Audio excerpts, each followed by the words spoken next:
जैसा कि last episode में हमने देखा था कि ज़ाओजिन ने कॉप्स हर्डिंग सेक्ट के 13 कॉप्सेस को बड़ी ही आसानी के साथ निपटा दिया। साथ ही साथ वो फॉलन एंजल को भी मार देता है, जिसके चलते कॉप्स हर्डिंग सेक्ट को पीछे हटना पड़ा। और फिर वहाँ का काम खत्म होते साथ ही ज़ाओजिन फेंगडू माउंटेन के एक केव में रुक गया, जहाँ पर यूजिन उसे बताती है कि माउंटेन के वेन्स पर कॉप्स हर्डिंग सेक्ट ने एक फॉर्मेशन सेटअप किया है। अगर इस फॉर्मेशन को हटाया जाए तो कॉप्स हर्डिंग सेक्ट पूरी तरह से डिस्ट्रॉय हो जाएगा। तो ज़ाओजिन को भी ये आइडिया काफी ज्यादा पसंद आ गई, जिसके बाद वो यूजिन की बॉडी में मौजूद डेथ एनर्जी को एब्जॉर्ब करने लगा।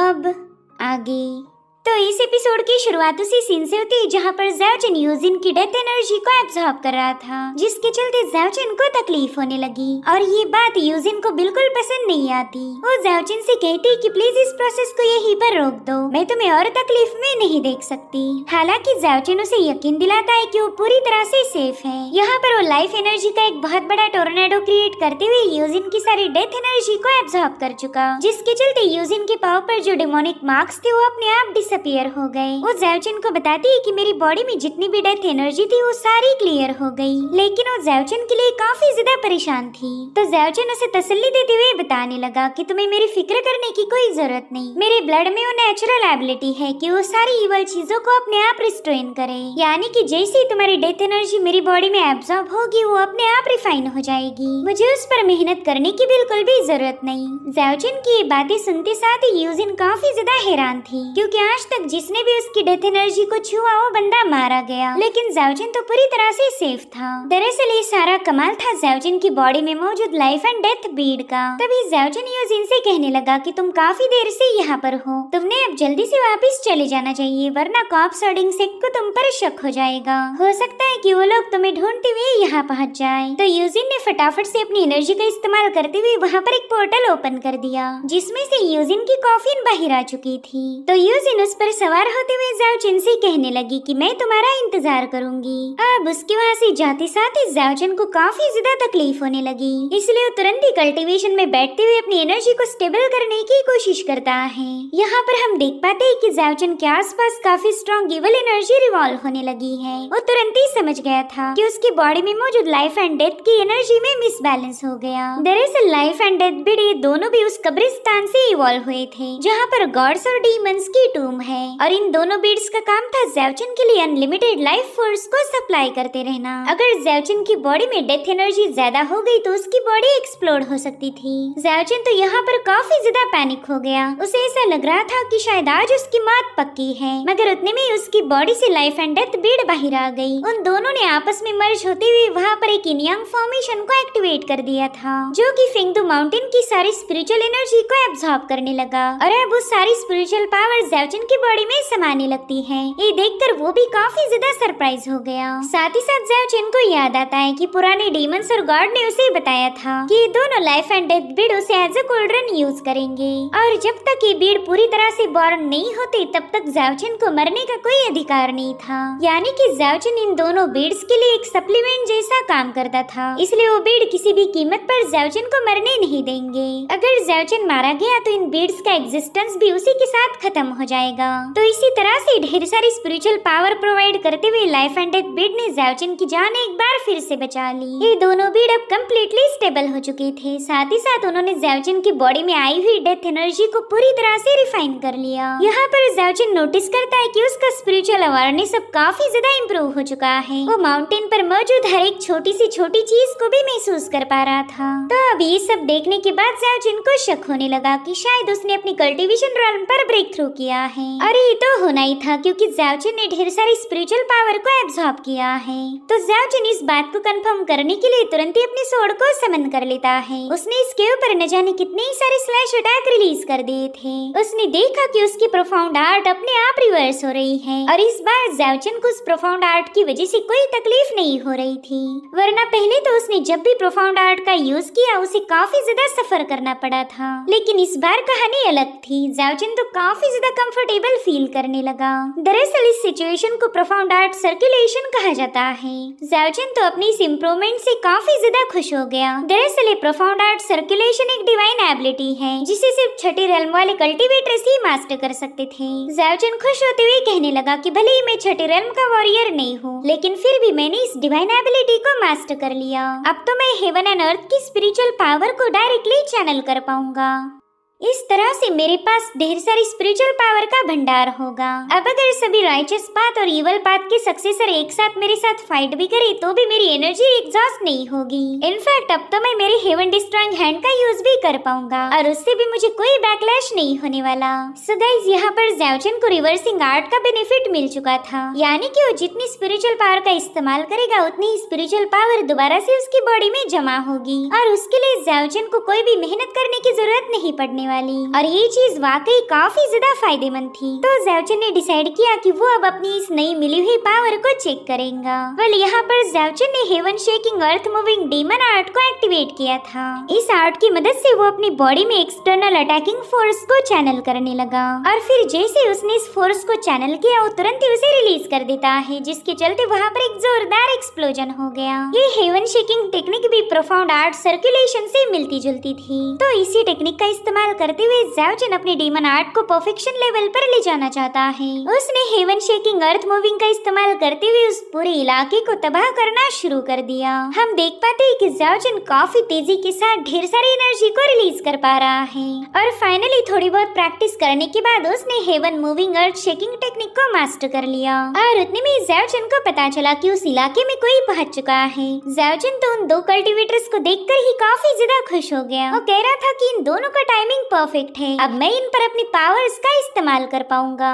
और फिर वो बड़ी तेजी के साथ उन दोनों पर हमला करने रवाना हो गया। वे दो कल्टीवेटर्स कोई और नहीं बल्कि लस्ट पाथ के सक्सेसर्स थे, जिसमें है फेरी शियान और उसका भाई नानगोंग यान। यहाँ पर ज़ाओजिन ने अपनी पावरफुल एनर्जी से उन पर एक जोरदार हमला कर दिया था, लेकिन यान ने भी अपने डिफेंसिव पावर का इस्तेमाल करते हुए ज़ाओजिन के अटैक को काउंटर करना शुरू कर दिया। मगर उतने में ज़ाओजिन ने अपने पाम अटैक का इस्तेमाल करते हुए उन दोनों के डिफेंसिव एनर्जी को डिस्ट्रॉय कर दिया, जिसके चलते वो दोनों भी काफी पीछे पुश हो चुके थे। वेल, ज़ाओजिन की इस हरकत से फेरी शियान उस पर काफी ज्यादा भड़क गई। वो कह रही थी, ज़ाओजिन कहीं तुम्हारा दिमाग खराब तो नहीं हो गया? तुम भला हम पर अटैक क्यों कर रहे हो? हम सब लोग तो एक ही टीम में हैं। मगर ज़ाओजिन कहाँ ही उसकी सुनने वाला था। तो नानगोंग यान ने भी अपनी फ्लाइंग सोर्ड का इस्तेमाल करते हुए ज़ाओजिन पर अटैक करना शुरू कर दिए, जिसे ज़ाओजिन 1 बाय 1 डिस्ट्रॉय करते जा रहा था। साथ ही उसने अपने इवल पाम अटैक का इस्तेमाल करते हुए नानगोंग यान को पीछे की तरफ पुश कर दिया, जिसके बाद वो अपने डिमोनिक हैंड्स का इस्तेमाल करते हुए फेरी शियान को भी उठाकर उसके भाई के पास पहुंचा देता है। और फिर ज़ाओजिन अपने फ्रेंडली अंदाज में उन दोनों से कहने लगा कि माफ करना, मैं अपनी पावर्स को हैंडल नहीं कर पाया। मैं उम्मीद करूंगा कि तुम लोग मेरे अटैक की वजह से ऑफेंड नहीं हुए। तभी नानगोंग यान उसकी तारीफ करते हुए कहने लगा कि हम लोग तो बस कुछ ही दिनों के लिए अलग हुए थे और देखो तो तुम इतने कम वक्त में इतने ज्यादा पावरफुल बन गए। मगर फेरी शियान तो ज़ाओजिन पर अभी भी नाराज है। वो कह रही थी कि कहीं तुम्हारा दिमाग खराब तो नहीं हो गया? बताओ तुमने इतनी सीरियस अटैक हम पर क्यों रिलीज किए? अगर तुम्हारे अटैक में मैं मारी जाती तो तुम्हें फिर जिंदगी भर कुंवारा रहना पड़ता। वैसे हम दोनों भाई बहन बस तुमसे ही मिलने आए थे, मगर तुमने तो हमारी जान लेने की कोशिश की। तो ज़ाओजिन तुरंत ही उन्हें दिल से सॉरी कहने लगा। वो बताता है कि दरअसल मैंने अभी ब्रेक थ्रू किया था और उतने में आप दोनों मुझे नजर आए, तो मैंने सोचा क्यों ना मेरी एबिलिटीज को चेक किया जाए, तो प्लीज मुझे माफ कर दो। जिस पर फेरी शियांग अपनी उसी सेड्यूसिंग टोन में कहने लगी कि माफी से काम तो नहीं चलने वाला, कुछ ना कुछ तो तुम्हें मुझे देना ही पड़ेगा, तभी जाकर मैं तुम्हें माफ करूंगी। जिस पर ज़ाओजिन कह रहा था, पता नहीं तुम अपनी हरकतों से बाज कब आओगी? मेरे ख्याल से वो दिन दूर नहीं जब तुम मेरी इज्जत पर अटैक कर दोगी। जिस पर फेरी शियान कहने लगी कि प्लीज ऐसी बातें ना करो, अभी तक तो मैंने तुमसे कुछ मांगा भी नहीं और तुमने अंदाजा लगा लिया कि मैं तुम्हारी जवानी को छीनना चाहती हूँ। मुझे ऐसा लग रहा है कि मुझसे ज्यादा तुम्हें ही मेरी बाहों में आने की जल्दी हो रही। तो ज़ाओजिन उससे कहता है कि वो तो होने से रहा, चलो बताओ तुम्हें बदले में क्या चाहिए? तो फेरी शियान उसे बताती है कि तुमने अभी हेवन डिस्ट्रॉइंग हैंड का यूज करके मुझे बुली किया था, तो मैं चाहती हूँ कि वो टेक्निक तुम मुझे सिखा दो। जिसके लिए ज़ाओजिन भी राजी हो गया। वो कह रहा था कि एक दिन जब मेरा मूड अच्छा रहेगा तब मैं तुम्हें 1 या 2 मूव सिखा दूंगा। लेकिन फेरी शियान यहाँ पर नहीं रुकती। वो ज़ाओजिन से कहने लगी कि हमने सुना है तुमने 13 कॉर्प्सेस को स्ले किया, तो मुझे कॉर्प्सेस स्लेइंग की टेक्निक सिखा दो। मैं भी कॉर्प्सेस को स्ले करके कॉर्प्स हर्डिंग से के पसीने छुड़ाना चाहती हूँ। इनफैक्ट हमारे हमारे मास्टर शियानजिंग भी तुम्हारी इस मूव से काफी ज्यादा इम्प्रेस हो गए। उन्होंने मेन केजिन को बंद करके वो भी तुम्हारी तलाश में रवाना हो चुके हैं। वो भी चाहते हैं कि कॉप्सिस को स्ले करने की टेक्निक को तुमसे सीख पाए। जिस पर ज़ाओजिन कहने लगा, माफ करना, लेकिन कॉप्सिस को स्ले करने की टेक्निक मैं तुम्हें सिखा नहीं सकता। दरअसल वो मेरी इनेट एबिलिटीज हैं, इसलिए अगर मैं चाहूँ भी तो तुम्हें वो टेक्निक सिखा नहीं पाऊंगा। जिस पर नानगोंग कहने लगा कि क्या कहा तुमने इनेट? कहीं तुम्हारी बात का मतलब ये तो नहीं कि तुमने कॉप्सिस को स्ले करना पैदा होते ही सीख लिया था?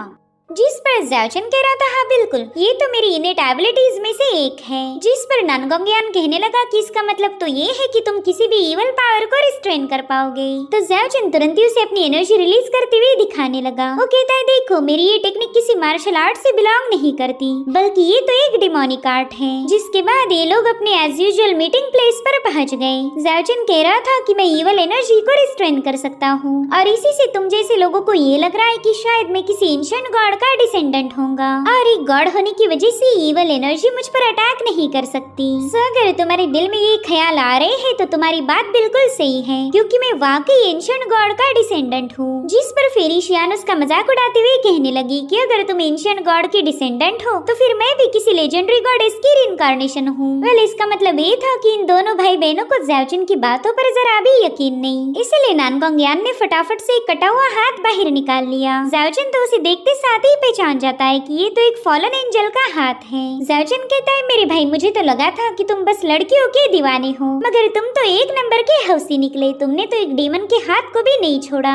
तो नानगोंग उसे जवाब देते हुए कहने लगा कि ये डिमोनिक हैंड मैं स्पेशली तुम्हारे लिए लेके आया हूँ। मैं जानना चाहता हूँ कि तुम्हारे पास कौन सी एबिलिटीज हैं। जिस पर ज़ाओजिन कह रहा था कि शायद तुम दोनों को अभी भी मेरी बातों पर यकीन नहीं हो रहा। यार, तुमने मुझ पर यकीन करना चाहिए, मैं वाकई एंशिएंट गॉड्स का डिसेंडेंट हूँ। खैर, मैं अभी अपनी बात को साबित कर देता हूँ। और इतना कहते साथ ही ज़ाओजिन ने वहाँ पर एक नौटंकी करना शुरू कर दी। उसने कई सारे टैलिस्मान को थ्रो करते हुए मंत्रास की चैंटिंग करना स्टार्ट कर दी। वो कह रहा था, एंशिएंट गॉड से दोनों बंदे मेरे काफी ज्यादा करीब हैं, तो मैं नानगोंग को मेरा अटेंडेंट सर्वेंट बनाना चाहता हूँ। और रही बात मिस शियान की, तो वो मेरी पर्सनल मेड बनेगी। और फिर ज़ाओजिन ने अपना हाथ कट करते हुए नानगोंग पर अपना थोड़ा सा खून लगा दिया। वो कह रहा था, मेरे भाई देखो, मैंने अपना डिवाइन ब्लड तुम्हें दे दिया है, अब इसका इस्तेमाल करके इस एंजल के हाथ को टच करो और फिर देखना कैसे तुम्हें मुझ पर यकीन हो जाएगा। जो सुनते साथ ही नानगोंग ने थोड़ा सा डरते हुए उस एंजल के हाथ को टच कर दिया। जैसे ज़ाओजिन का खून उस हाथ पर लगा, उसकी इवल पावर थोड़ी सी कम हो गई। ये देखते साथ ही ये दोनों भाई बहन काफी ज्यादा शॉक हो गए थे। नानगोंग कहता है, भाई तुम तो वाकई एंशिएंट गॉड्स के डिसेंडेंट हो। वहीं पर शियानो से बड़े ही प्यार से टच करते हुए कहने लगी कि अगर मैं तुम्हारा सारा ब्लड ड्रेन कर लूं तो क्या मेरे पास भी तुम्हारी जैसी पावर्स आ जाएगी। जो सुनते साथ ही ज़ाओजिन ने पैनिक होते हुए उसे दूरपश कर दिया। वो कह रहा था कि यार तुम तो खून पीने वाली चुड़ैल हो। जिस पर फेरिशियान कहती, जाने मन में तो मजाक कर रही थी, भला मैं तुम्हें कैसे तड़पा सकती हूँ, तुम तो मेरे हारेम के पहले प्रिंस हो। अगर मैंने तुम्हें मार दिया तो फिर मैं एंजॉय किसके साथ करूंगी। वैसे भी तुम्हारे पास डिवाइन ब्लड है, तो तुम्हारे साथ बिताया हुआ हर एक पल मैं चेरिश करने वाली हूँ। साथ ही नानगोंग ज़ाओजिन से कहने लगा कि तुम्हारे पास बहुत ही स्पेशल डिवाइन एबिलिटीज हैं और कॉप्स हर्डिंग से जल्दी एक चैलेंज को ऑर्गेनाइज करने वाला, तो मेरे ख्याल से तुम उस सेरेमनी में काफी अच्छे से परफॉर्म करके फेमस हो जाओगे। जिस पर ज़ाओजिन कह रहा था कि कॉप्स हर्डिंग से तो मुर्दों का घर है, भला उन्हें चैलेंज को ऑर्गेनाइज करने का अधिकार किसने दिया। खैर, मैं तुम दोनों से एक मदद चाहता हूँ, तुम दोनों मिलकर सभी इवल पाथ और राइचस पाथ के सक्सेसर्स को यूनाइट करो और फिर हम कॉप्स हर्डिंग सेक्ट को पूरी तरह से मिटा देंगे। और अब हमें कुछ ही दिनों बाद एक मीटिंग दिखाई गई, जहाँ पर ज़ाओजिन सभी लोगों को बता रहा था कि कॉप्स हर्डिंग सेक्ट 1000 साल पहले ही डिस्ट्रॉय हो गया था। उनकी इस तबाही के पीछे 6 इवल पाथ और राइचस पाथ के लोगों का हाथ है, मगर अब कॉप्स हर्डिंग सेक्ट दोबारा से वापस आ गया। वो लोग फिंगदू माउंटेन की विंड्स का इस्तेमाल करते हुए कई सारे कॉप्सेस को अवेकन कर रहे हैं, तो हमें कुछ भी करके इस कॉप्स हर्डिंग सेक्ट पर लगाम लगाना जरूरी है। ये सारी बातें ज़ाओजिन ने इवल पाथ और राइचस पाथ के सक्सेसर्स को बता दी थी। वो कहता है कि अगर हमने कॉप्स हर्डिंग सेक्ट को डिस्ट्रॉय नहीं किया तो वो लोग इस दुनिया में तबाही मचा देंगे, फिर तो कोई भी ग्रेव सेफ नहीं रहेगी, हर एक मुर्दे को जिंदा किया जाएगा। और अगर ऐसा ही चलता रहा तो फिर वो दिन दूर नहीं जब इस दुनिया पर मुर्दों का राज होगा। ज़ाओजिन ने कई सारे लोगों को अपनी साइड करवा लिया था, लेकिन उसे पता था कि इस हर्डिंग सेक के पास दो बहुत ही खतरनाक एंशिएंट कॉर्प्सेस मौजूद हैं, इसलिए ज़ाओजिन को पूरी तरह से तैयार रहना पड़ेगा। तो उसने दो सीनियर्स से बात की। उसने अपनी जेड रुई के जरिए उन दोनों लोगों को पैगाम भेजा। वो कहता है कि अगर आपने मेरी मदद की तो मैं आपको एक बढ़िया सा रिवॉर्ड दूंगा। वाले दो मास्टर्स कौन है, इनके बारे में हमें थोड़ी ही देर में पता चलेगा। और अब ज़ाओजिन की प्लानिंग के मुताबिक ये सभी लोग एक जंगल में जमा हो गए। यहाँ पर ज़ाओजिन के सामने एक मैप था। तियांता सेक की वांगलिन उससे कहने लगी कि तुम्हारे हिसाब से ये फॉर्मेशन कॉर्प्स हर्डिंग सेक के लिए काफी ज्यादा इम्पोर्टेंट है। इसी फॉर्मेशन के जरिए वो फिंगदू माउंटेन की इन पावर को एक्सेस कर सकते। तो अगर इस एरिया को डिस्ट्रॉय किया जाए तो कॉर्प्स हर्डिंग सेक पूरी तरह से कमजोर हो जाएगा। उनकी कॉर्प्स रिफाइनिंग प्रोसेस थम जाएगी। जिस पर ज़ाओजिन कहता है हाँ बिल्कुल, ये फॉर्मेशन कॉर्प्स हर्डिंग सेक के लिए काफी ज्यादा इम्पोर्टेंट है। उनके पास दो बहुत ही खतरनाक कॉर्प्सेस मौजूद है जो कि मेरे ख्याल से छठी लेवल के कल्टीवेटर्स होंगे। सो अगर हमने उन पर डायरेक्टली अटैक किया तो हमारे जीतने के चांसेस कम रहेंगे। जिस पर राइचस पाथ का बंदा कहने लगा कि मेरे ख्याल से उन लोगों ने ऑलरेडी अपने कॉर्प्स किंग को अवेकन किया है। उनकी कॉर्प्स किंग इतनी ज्यादा पावरफुल थी कि उसने तुम्हें ऑलमोस्ट खत्म कर दिया था। जिस पर ज़ाओजिन कह रहा था पता नहीं कैसे, लेकिन आजकल मेरे बारे में काफी लजीज चर्चे किए जा रहे हैं। और फिर उसने वहाँ पर एक पोर्टल ओपन करते हुए यूजिन को समन कर लिया, जो कि अपने कॉफिन पर बैठकर वहाँ पर पहुँच चुकी थी। वेल यूजिन को वहाँ देखते साथ ही ये सभी कल्टीवेटर्स काफी ज्यादा पैनिक हो जाते हैं। वो कहने लगे कि ये तो उसी हर्डिंग सेक के कॉर्प्स किंग है, पता नहीं ये यहाँ पर कैसे आ गई। इनफैक्ट वांग ने तो अपनी सोड को ही बाहर निकाल लिया था। तभी ज़ाओजिन उन सभी लोगों से कहने लगा कि आपको घबराने की कोई जरूरत नहीं, ये बंदी तो हमारे साथ है। ये भी चाहती है कि कॉर्प्स हर्डिंग सेक को मिटाया जाए। अब ये सुनकर वो लोग थोड़े से सरप्राइज हो गए। उन्हें तो ये समझ नहीं आ रहा था कि ज़ाओजिन ने इस कॉर्प्स किंग को कंट्रोल कैसे कर लिया। इनफैक्ट कुछ लोगों को तो ये शक हो रहा था कि शायद इस कॉर्प्स किंग ने ही ज़ाओजिन को कंट्रोल किया होगा। तो अब ज़ाओजिन उन लोगों को बताने लगा कि भले ये बंदी हर्डिंग सेक की कॉर्प्स किंग है, मगर आप लोग यूँ समझ लो कि ये सब उसी मजबूरी में करना पड़ा। उस सेक ने इसे जबरदस्ती अपना कॉर्प्स किंग बनाया, मगर अब ये नहीं चाहती कि कॉर्प्स हर्डिंग सेक्ट अपने फायदे के लिए इसका इस्तेमाल करे। इनफैक्ट इस फॉर्मेशन की डायग्राम भी इसी ने बना के दी थी और इसी ने उस फॉर्मेशन का लोकेशन ट्रेस किया। उतने में ही यूजिन सभी को बताने लगी कि मेरे अलावा उनके पास दो और कॉर्प्स किंग है, वो दोनों फिलहाल ह्यूमन फ्यूजन प्रोसेस में स्टक है। अगर इसी दरमियान हम उस फॉर्मेशन को डिस्ट्रॉय कर दे तो उन दोनों कॉर्प्स किंग की पावर काफी ज्यादा कम हो जाएगी और तभी जाकर हमारे जीतने के चांसेस हैं। वहीं पर ज़ाओजिन इन लोगों से कह रहा था कि मिशन हम सभी के लिए काफी ज्यादा इम्पोर्टेंट होगा और साथ ही ये खतरनाक भी है, कभी भी किसी की जान जा सकती। इसलिए मैं चाहता हूँ कि आप इस मिशन को ज्वाइन करने से पहले फिर से एक बार सोच लीजिए। अगर तुम लोगों को खुद पर जरा सा भी डाउट है तो तुम अभी भी पीछे हट सकते हो, मैं किसी को जज नहीं करूँगा। मगर ये सभी कल्टीवेटर्स तो कॉर्प्स हर्डिंग सेक्ट पर काफी ज्यादा भड़के हुए थे। वो कहते हैं कि उस सेक्ट ने अपने फायदे के लिए हमारे एंसेस्टर्स को रिफाइन किया। सो अगर हमने उनका मुकाबला नहीं किया तो बताओ हमारी क्लैन की क्या इज्जत रहेगी। वहीं पर शाओलिन टेम्पल का मॉन्क जुआन बता रहा था कि सबसे बड़ा पाप है किसी की जान लेना, लेकिन कॉर्प्स हर्डिंग सेक्ट ने तो मुर्दों को भी नहीं बख्शा, इसलिए उनके क्राइम्स बिल्कुल भी माफी के लायक नहीं। तो इस बार हमारा शाओलिन टेम्पल बिल्कुल भी अपने कर्तव्य से पीछे नहीं हटेगा। वहीं पर सभी कल्टीवेटर ज़ाओजिन को बताने लगे कि हम लोग तुम्हारे साथ हैं, हमें अपने एंसेस्टर्स को इंसाफ दिलाना है और जब तक कॉर्प्स हर्डिंग सेक्ट डिस्ट्रॉय नहीं होता वो तो उन्हें मिलने से रहा। जो सुनते साथ ही ज़ाओजिन ने भी खुश होकर अपना हाथ कट कर लिया। वो अपने डिवाइन ब्लड को एक प्याली में जमा करने लगा। जो देखते साथ ही मॉन्क जुआन उससे पूछता है कि मेरे भाई तुम ये क्या कर रहे हो। तो ज़ाओजिन कहने लगा कि आप सभी को पता है कि मैंने उनके 13 कॉर्प्सेस को स्ले किया था, तो मैं अपनी उस मेथड को बिल्कुल भी सीक्रेट नहीं रखने वाला। इसलिए आज के बाद जब तक कॉर्प्स हर्डिंग सेक्ट पूरी तरह से डिस्ट्रॉय नहीं होता मैं हर रोज मेरा ब्लड आपके साथ शेयर करूंगा। मेरे ब्लड में ऐसी पावर है जिसका इस्तेमाल करके आप बड़ी आसानी के साथ कॉर्प्सेस को स्ले कर पाओगे। आप सभी से मेरी बस एक ही रिक्वेस्ट है कि कुछ दिनों के लिए आप अपनी दुश्मनी को साइड में रख दो, हमें एक साथ मिलकर ही अपने दुश्मन का सामना करना होगा। जिस पर नानगोंग यान कह रहा था हाँ बिल्कुल हम उसके लिए तैयार हैं। कॉर्प्स हर्डिंग सेक्ट को खत्म करके हम इस दुनिया की सबसे बड़ी थ्रेट को एलिमिनेट कर पाएंगे। सब कुछ दिनों तक ये लोग काफी अच्छे से प्लान बना रहे थे। इसी दरमियान यूजिन की बॉडी में मौजूद डेथ एनर्जी कम्प्लीटली रिमूव हो गई। वो ज़ाओजिन से कह रही थी कि मैं काफी ज्यादा खुश हूँ, तुमने मुझे कॉर्प्स हर्डिंग सेक्ट के कंट्रोल से आजाद किया। आगे चलकर मैं इस दुनिया का हर एक कोना एक्सप्लोर करना चाहती हूँ। जो सुनकर ज़ाओजिन कहता है हाँ मैं भी तुम्हारे साथ चलूंगा। तभी यूजिन उससे कहती है कि मैं जानती हूँ तुम कॉप्स हर्डिंग सेक्ट को एलिमिनेट करना चाहते हो, लेकिन अब मेरे ख्याल से तुम्हें ज्यादा टेंशन लेने की कोई जरूरत नहीं। मेरी पावर सब लगभग रिस्टोर हो ही गई है, इसलिए मैं बड़ी आसानी के साथ कॉप्स किंग का मुकाबला कर सकती हूँ। लेकिन ज़ाओजिन ने इसके लिए साफ मना कर दिया। वो कह रहा था कि जब भी बैटल होगी तुम्हें मेरे साथ रहना है, तुम कोई जल्दबाजी नहीं करोगी। तो यूजिन भी उसकी बात मान जाती है। दरअसल ज़ाओजिन यूजिन को दोबारा खोना नहीं चाहता। और अब हमें फेंगडू माउंटेन का सीन दिखाया जाता है जहाँ पर ज़ाओजिन के साथ ही पहुँच गए थे।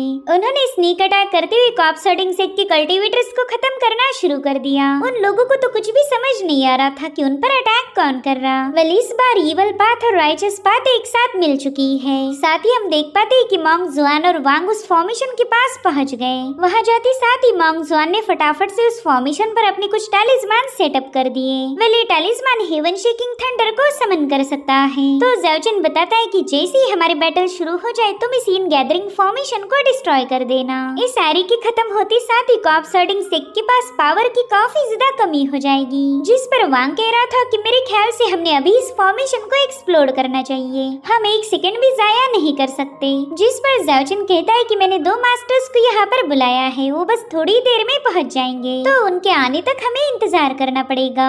और उतने में ही ओल्ड मास्टर अपने दूसरे एक साथी के साथ वहाँ पर पहुँच गए। वेल सभी लोगों ने वहाँ देखकर काफी ज्यादा सरप्राइज हो गए। वो कहने लगे कि ये तो छठी रैंकिंग के वॉरियर्स हैं। वहीं पर ज़ाओजिन फटाफट से जाकर ओल्ड मास्टर और सीनियर वांग को ग्रीट करने लगा। उन दोनों से कह रहा था कि आपने यहाँ आकर मुझ पर बहुत बड़ा एहसान किया है। जिस पर ओल्ड मास्टर कहते बच्चे हमने यहाँ आकर तुम पर कोई एहसान नहीं किया, तुमने तो हमसे वादा किया था कि तुम हमें एक बेहतरीन सा रिवॉर्ड दोगे। जिस पर ज़ाओजिन दिल ही दिल में कहने लगा कि अरे हाँ मैंने तो तुम्हें रहमदिल समझने की गलती की थी। और फिर ओल्ड मास्टर से कहता है कि आपको फिक्र करने की बिल्कुल भी जरूरत नहीं, आपका काफी अच्छे से ख्याल रखा जाएगा। तो चलो फटाफट से तबाही की शुरुआत की जाए। और इतना कहते साथ ही ज़ाओजिन ने उस फॉर्मेशन को डिस्ट्रॉय कर दिया। उसके ऐसा करते साथ ही पूरा कॉप्स हर्डिंग सेक्ट शेक होने लगा। साथ ही साथ जगह जगह पर एक्सप्लोजन हो रहे थे। इस नजारे को देखकर कॉप्स हर्डिंग सेक्ट के लोग काफी ज्यादा पैनिक हो गए। वो कहते हैं कि ये तो हमारे फेंगडू माउंटेन के कॉप्स वेन्स हैं। उतने में ही एक कल्टीवेटर वहाँ आकर बताने लगा कि हमारे सेक्ट पर सभी दूसरे सेक्ट ने मिलकर अटैक किया है। कॉप्स हर्डिंग सेक्ट का मास्टर तो ये सब देखकर काफी ज्यादा भड़क गया। वो कह रहा था कि उस दिन मैंने ओपनिंग सेरेमनी में तुम सभी को जिंदा छोड़ा था, लेकिन शायद वही मुझसे गलती हो गई। और इतना कहते साथ ही उस बंदे ने अपने एक्सट्रीम पावर्स को एक्टिवेट कर दिया। उसकी इवल पावर पूरे फेंगडू माउंटेन में फैल चुकी थी। और फिर नानगोंग यान ने अपने साथियों को बता दिया कि यहाँ पर तो कॉप्स किंग अवेकन हो चुका है। और में आसमान में एक बहुत बड़ा टोर्नेडो दिखाया गया जो कि वहाँ की जमीन पर थंडर बरसा रहा था। वेल इस भयानक नजारे को देख यह मौजूद हर एक कल्टीवेटर शॉक हो जाता है। वो लोग कह रहे थे कि कॉप्स हर्डिंग सेक्ट के कॉप्स किंग यहाँ पर पहुँच चुके हैं। वहीं पर ज़ाओजिन भी इन कॉप्स किंग की पावर को आजमाने के लिए बेताब था। वो देखना चाहता है कि आखिर कॉप्स किंग कितने ज्यादा पावरफुल होंगे। साथ ही फेरी शियानो से बताती है कि कॉप्स किंग तो अभी सेक्लूजन से बाहर आए हैं, यानी कि अब हम कॉप्स हर्डिंग सेक्ट को आसानी से खत्म नहीं कर पाएंगे। इनफैक्ट इस सेक्ट को मिट्टी में मिलाना तो अब और भी ज्यादा मुश्किल हो गया। लेकिन मुझे पूरा यकीन है कि मेरा प्रिंस ज़ाओजिन हम सभी को महफूज रखेगा। जिस पर ज़ाओजिन कह रहा था कि तुम बिल्कुल फिक्र मत करो, मैं तो ऑलरेडी इन दोनों कॉप्स किंग का बंदोबस्त कर चुका हूँ। इधर वो दोनों कॉप्स किंग अपीयर होते साथ ही इन सभी लोगों पर चिल्लाने लगे। वो कह रहे थे कि आखिर तुम्हारी इतनी हिम्मत कैसे हुई कि तुम फेंगडू माउंटेन के अर्थ वेन को डिस्ट्रॉय कर दो, तो अब इस गुस्ताखी के बदले तुम्हें मौत मिलेगी। और इतना कहते साथ ही उन कॉप्स किंग ने अपनी एनर्जी का इस्तेमाल करते हुए इन लोगों पर हमला कर दिया। हालांकि उतने में ही 2 स्लैशेस का अटैक सीधे जाकर उस हमले को डिस्ट्रॉय कर देता है। वेल इस क्लैश में वहाँ पर काफी स्ट्रॉन्ग एनर्जी रिलीज हो रही थी। वेल ये हमला किया था यूजिन और दोनों ओल्ड मॉन्स्टर्स ने। यूजिन तो ज़ाओजिन के पास पहुँच गई, मगर ओल्ड मॉन्स्टर उन कॉप्स किंग का मुकाबला करने के लिए आसमान में फ्लोट हो रहे थे। वेल ये दोनों छठी रैंकिंग वाले कल्टीवेटर्स हैं, जिसके चलते कॉप्स किंग को हराना इनके लिए थोड़ा सा आसान हो जाएगा। साथ ही वहाँ मौजूद लोग कह रहे थे कि इन दोनों ने डोंगचू इंपीरियल सिटी की बैटल में काफी अच्छा परफॉर्म किया था। ऐसे इलाइट फाइटर्स होने के बाद तो हमें घबराने की कोई जरूरत नहीं। और अब हमें उन दोनों कॉप्स किंग का लुक दिखाया जाता है जो कि काफी ज्यादा भयानक था। कॉप्स हर्डिंग सेक्ट ने हजारों सालों तक इन्हें नरिश किया है, तो आज ये अपने सेक्ट को बचाने के लिए इन सभी लोगों का खात्मा करेंगे। करेंगे। वेल यहाँ पर कॉप्स किंग इन दोनों ओल्ड मॉन्स्टर्स को देखकर थोड़े से सरप्राइज थे। वो कहने लगे कि अब तुम्हारे पास ज्यादा टाइम नहीं बचा, तुम दोनों भी मौत के कगार पर हो, तो क्या तुम इस बुढ़ापे में वाकई हमारे कॉप्स हर्डिंग सेक्ट के साथ पंगे लेना चाहोगी? अगर तुम समझदार हो तो जल्दी से सरेंडर कर दो। जिस पर ओल्ड मॉन्स्टर वांग बताने लगा कि मैंने तो कॉप्स किंग के बारे में काफी सारी कहानियां सुनी हैं। ऐसा कहा जाता कि एक कॉप्स किंग को बनाने के लिए लाशों के ढेर लगाए जाते, लाशों के पहाड़ और खून के समंदर से एक कॉप्स किंग बनाया जा सकता। यानी कि तुम दोनों को फॉर्म करने के लिए कॉप्स हर्डिंग सेक्ट ने हजारों सालों तक मेहनत की होगी, जिसके चलते तुम्हारी बॉडी में एक ब्लड कोर फॉर्म हो गई। और मैंने तो ये भी सुना था कि तुम्हारी ब्लड कोर हेवन की पावर को भी डिफाई कर सकती। सो अगर तुम दोनों की ब्लड कोर हम दोनों को मिल जाए तो हो सकता है कि हमारा लाइफ स्पैन काफी तेजी के साथ इंक्रीज हो जाए। वैसे भी हम दोनों इतने ज्यादा लालची हैं कि इस मौके को हाथ से गंवाने नहीं दे सकते। आज न कल वैसे तो मरना ही है, तो क्यों ना जिंदगी के लिए एक और कोशिश की जाए। जिस पर कॉप्स किंग कहने लगे कि तुम्हारी ख्वाहिशें तो काफी ज्यादा बड़ी हैं, मगर ये बात शायद तुम्हें पता नहीं होगी कि हेवन से कई सारी डेटीज हमें मारने आए थे। उनके पास बड़ी खतरनाक डिवाइन पावर्स थी, मगर इसके बावजूद भी हम दोनों भाइयों ने मिलकर उन्हें स्ले कर दिया। तो अब जरा सोचो कि तुम इस मॉर्टर रेल्म के मामूली से कल्टीवेटर हो, तो हम तुम्हारा हशर कैसा करेंगे? तुमने तो हम कॉप्स किंग के सामने इज्जत से पेश आना चाहिए, मगर तुम हो कि हमें ही चैलेंज कर रहे। और इतना कहते साथ ही उन कॉप्स किंग ने अपने पावर्स को मर्ज करते हुए इन दोनों ओल्ड मॉन्स्टर्स पर अटैक करना शुरू कर दिए। जो देखते साथ ही ओल्ड मॉन्स्टर्स ने अपने पावर्स को कंबाइन करते हुए वहां पर एक पावरफुल शील्ड फॉर्म कर ली। ये शील्ड इतनी ज्यादा जबरदस्त थी कि बड़ी आसानी के साथ इन हमलों को डिस्ट्रॉय करने लगी। साथ ही ओल्ड मॉन्स्टर कहने लगे कि एक बार कॉप्स हर्डिंग सेक्ट ने एक डिवाइन बीइंग को स्ले किया था, तो मेरे ख्याल से तुम में से एक को डिवाइन बीइंग है। इतना ही नहीं, कॉप्स हर्डिंग सेक्ट ने एक और गॉडेस का शिकार किया। मेरे ख्याल से यूजिन वो बंदी होगी। वेल यहाँ पर यूजिन भी इस बैटल में शामिल होना चाहती थी, मगर ज़ाओचिन ने उसे रोक लिया। साथ ही वो सभी कल्टीवेटर्स को बताने लगा कि अब हमारे ओल्ड मॉन्स्टर्स इन कॉप्स किंग को रोक के रखेंगे, तो क्यों ना तब तक हम कॉप्स हर्डिंग सेक्ट का सफाया कर दे। जो सुनते साथ ही इन कल्टीवेटर्स ने तो सीधे जाकर कॉप्स हर्डिंग सेक्ट की तरफ दौड़ लगा दी। वहीं पर हर्डिंग सेक्ट के कॉप्सेस भी इनका मुकाबला करने पहुंच चुके थे, मगर ये सभी हाई लेवल के कल्टीवेटर्स थे, तो इन कॉप्सेस से निपटना उनके लिए बिल्कुल भी मुश्किल नहीं। वहीं दूसरी तरफ हम देख पाते हैं कि ओल्ड मॉन्स्टर्स ने मिलकर कॉप्स किंग के अटैक को पूरी तरह से नाकाम कर दिया।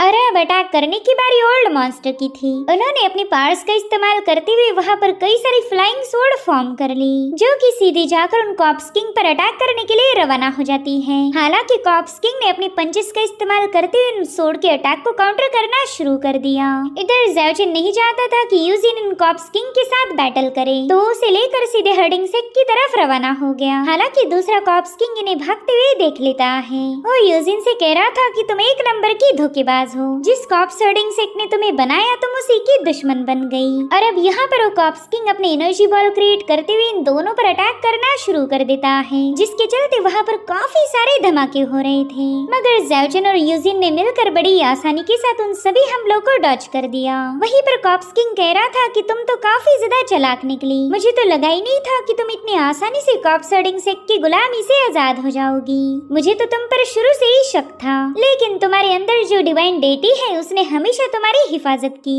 अगर वो मिस्टीरियस पावरफुल बीइंग तुम्हारी रक्षा नहीं करती तो शायद तुम कई सौ सालों पहले ही मेरे हाथों मारी जाती। और अब यहाँ पर उस कॉप्स किंग ने गुस्से में आकर अपने अटैक्स को और भी ज्यादा बढ़ा दिया था, जिसे दोनों बड़ी मुश्किल से डॉज कर रहे थे, मगर ज़ाओचिन को पता था कि थोड़ी देर में ये अटैक उन पर हिट हो जाएंगे। अगर उसे इस कॉप्स किंग से पीछा छुड़वाना है तो ओल्ड मॉन्स्टर की इंटरफेरेंस की जरूरत थी। तभी उस दूसरे कॉप्स किंग ने देखा कि उसका दोस्त तो ज़ाओचिन और यूजिन को बिल्कुल भी घायल नहीं कर पा रहा, इसलिए वो खुद ही उनके पीछे रवाना हो जाता है। मगर उतने में ही ओल्ड मॉन्स्टर वांग उस कॉप्स किंग पर अपनी एक जोरदार लात जड़ देते हैं, जिससे तो कॉप्स किंग आसमान से बड़ी जोरों के साथ नीचे पटक गया। वहीं पर दूसरे कॉप्स किंग को पता चला कि ज़ाओचिन और यूजिन को पकड़ना इतना आसान नहीं होने वाला, तो उसने आसमान में एक पोर्टल ओपन करते हुए उसमें से अपना एक डिमोनिक हैंड बाहर निकाल लिया। वेल ये डिमोनिक हैंड ज़ाओचिन और यूजिन को कैप्चर करने के काफी ज्यादा करीब था, मगर ज़ाओचिन को इसकी बिल्कुल भी फिक्र नहीं नहीं, क्योंकि वो तो सीधे ओल्ड मॉन्स्टर के पास पहुंच गया था।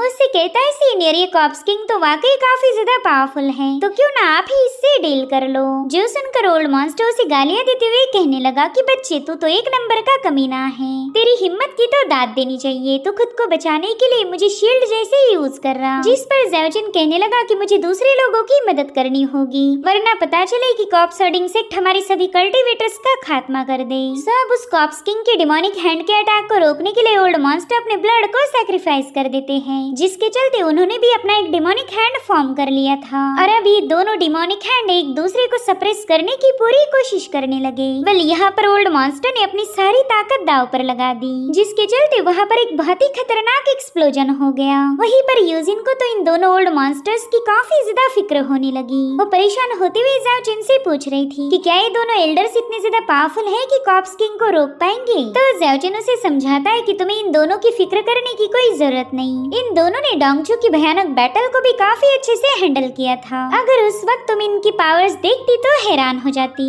ये दोनों ओल्ड मॉन्स्टर वाकई बड़े ही भयानक फाइटर्स हैं। और वैसे भी मैंने अपना ढेर सारा डिवाइन ब्लड इनके हवाले किया है। मेरे डिवाइन ब्लड का इस्तेमाल करते हुए ये लोग बड़ी आसानी के साथ कॉप्स किंग को मार सकते हैं, और अगर मार नहीं पाए तो सीरियसली घायल कर देंगे। वहीं पर हम देख पाते हैं कि ओल्ड मॉन्स्टर वांग ने अपनी शुरिकन से झील को बाहर निकाल लिया। उनका ये आर्टिफैक्ट दिखने में जितना शानदार उतना ही ज्यादा पावरफुल था। वहीं पर ओल्ड मॉन्स्टर भी अपने ड्रैगन को समन कर लेते हैं, और अब इन दोनों ने अपने पावर्स को कंबाइन करते हुए सीधे अपने अटैक कॉप्स किंग की तरफ रिलीज कर दिए। ड्रैगन और सिजिल काफी तेजी के साथ कॉप्स किंग के सामने पहुंच चुका था। तो अब उन कॉप्स किंग ने भी खुद को बचाने के लिए अपनी डिफेंसिव एनर्जी रिलीज करना शुरू कर दी। वेल यहाँ पर ऑफेंस और डिफेंस में काफी तगड़ा मुकाबला हो रहा था, जिसमें दोनों ओल्ड मॉन्स्टर के अटैक कॉप्स किंग पर भारी पड़ गए। वहाँ पर एक जोरदार एक्सप्लोजन होकर वो दोनों कॉप्स किंग पहाड़ों पर जाकर पटक गए थे। वो दोनों तुरंत ही समझ गए थे कि इन ओल्ड मॉन्स्टर ने डिवाइन ब्लड डीमन ब्रेक का इस्तेमाल किया है। वेल ये दोनों कंफ्यूज थे कि आखिर इन दो बुड्ढों के पास डिवाइन ब्लड कहाँ से आ गया।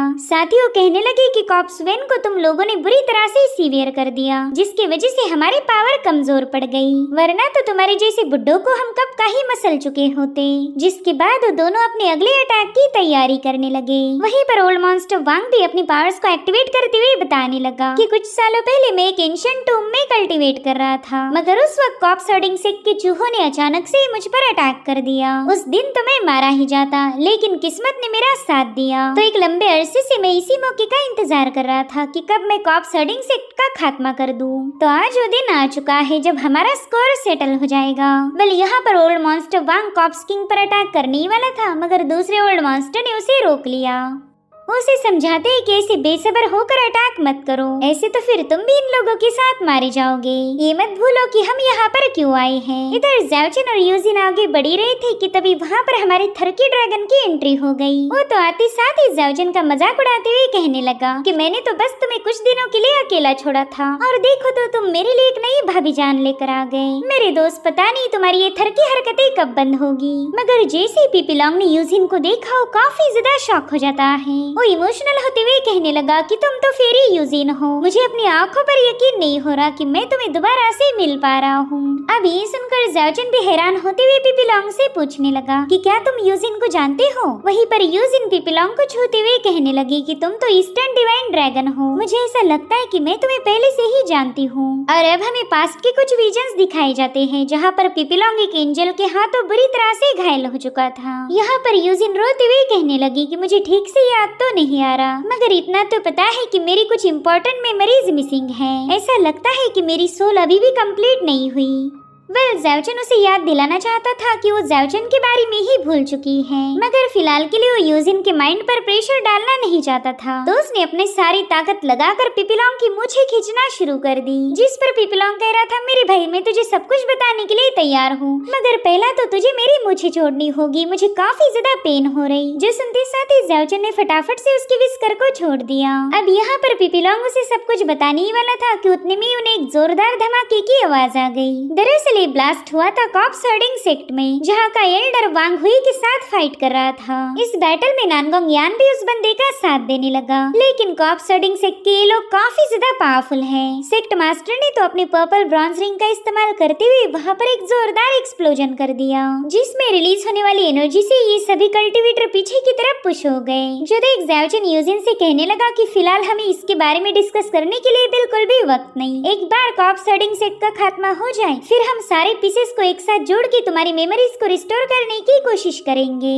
जिसके बाद वो यूजिन को लेकर फटाफट से पीपीलोंग पर सवार हो जाता है। वो कह रहा था पीपीलोंग जल्दी से कॉप्स हर्डिंग सेक्ट की तरफ रवाना हो जाओ, मगर पीपीलोंग ने तो इसके लिए मना कर दिया। वो कह रहा था कि वहाँ मौजूद लोग एक दूसरे पर जानलेवा हमले कर रहे हैं, मैं तो वहाँ पर नहीं जाने वाला। भला मेरे जैसा ये महान ड्रैगन लॉर्ड अपनी गर्दन को खतरे में क्यों डालेगा?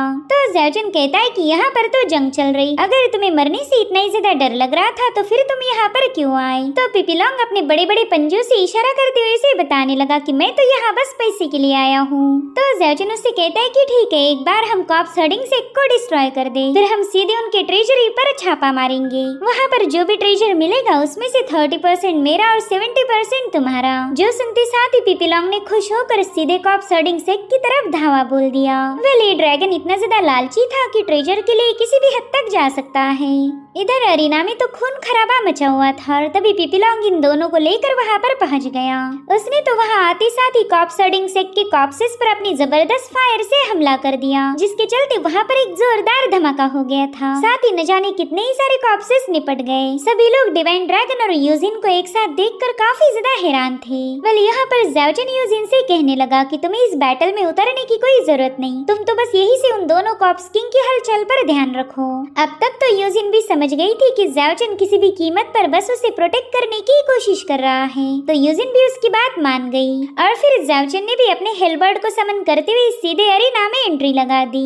वहीं पर पीपीलोंग भी अपने दूसरे वाले फॉर्म में आ जाता है ताकि वो ज़ाओजिन की फाइट को एंजॉय कर सके। साथ ही हम देख पाते हैं कि वांगलिन नाम की बंदी ने ज़ाओजिन के ब्लड को अपनी सोड पर पोर कर दिया, जिसके बाद उसी ब्लड का इस्तेमाल करते हुए एंजल के साथ मुकाबला करने रवाना हो गई। मगर वो 4 विंग्स वाला एंजल काफी ज्यादा पावरफुल था, उसने वांगलिन को एक ही झटके में पीछे पुश कर दिया। उसी वक्त फेरी शियान भी अपनी तलवार की मदद से उस पर हमला कर देती है, मगर वो कॉप्स उसकी तलवार को होल्ड करते हुए उस पर भी एक जोरदार लात जड़ देता है और अब यहाँ पर उस एंजल ने अपनी डिवाइन पावर्स को एक्टिवेट कर दिया, मगर वो इन दोनों कल्टीवेटर्स को खत्म कर पाई इससे पहले ज़ाओजिन अपनी हेलबर्ड से उस पर अटैक कर देता है, जिसमें तो एंजल ऑन द स्पॉट मारी गई। फेरी शियान तो ज़ाओजिन को देखते साथ ही अपनी फ्लर्टिंग मोड पर आ जाती है। वो कह रही थी कि मेरी जालिम आशिक, तुमने यहाँ आने में काफी ज्यादा देर लगा दी, अगर तुम 2-4 सेकंड्स और लेट करते तो शायद तुम्हारी ये महबूबा यहीं पर कुर्बान हो जाती। और अब ज़ाओजिन कॉप्स हर्डिंग सेक्ट के नमूनों को बताने लगा कि तुम्हारे दोनों कॉप्स किंग की काफी तगड़ी धुलाई हो रही है।